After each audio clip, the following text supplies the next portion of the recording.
जय जगन्नाथ बंधुगण ज्वरे पड़ती मणिमा चली गुप्त सेवा। यही समय तांको स्थान रे पूजा पाती पट्टदिय। आसतु विस्तार रे जानिबा।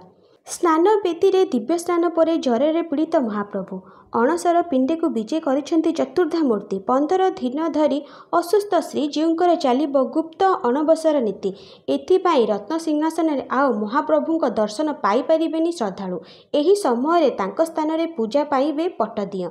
श्री जगन्नाथक स्थान रे नारायण, बलभद्रक स्थान रे अनंत वासुदेव और देवी सुभद्रा स्थान रे भुवनेश्वरी पट्टदिय भावे पूजा पाइबे।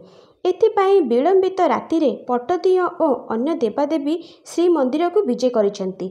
अन्यपटे विलंबित राति रे बाहुड़ा पहंडी शेष पर श्रीजीउंक सुनाचिता और राहुल लेखा मैलम नीति अनुष्ठित होइछि।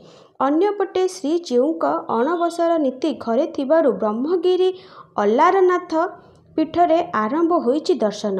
भोरु अल्लारनाथ पीठरे द्वार फिटा, मंगल आरती और तड़पी लगी नीति पर सकाळु 6टारू साधारण दर्शन आरंभ होइछि। सकाळु सकाळु प्रभु अल्लारनाथक दर्शन पाई प्रबल भिड़ लागिछि। अल्लारनाथ पीठरे दर्शन चतुर्थामूर्ति नव यौवन दर्शन पर्यंत चलिब। विश्वास रही अणबसर समय अल्लारनाथ को दर्शन कले कोटि पुण्य मिलता है।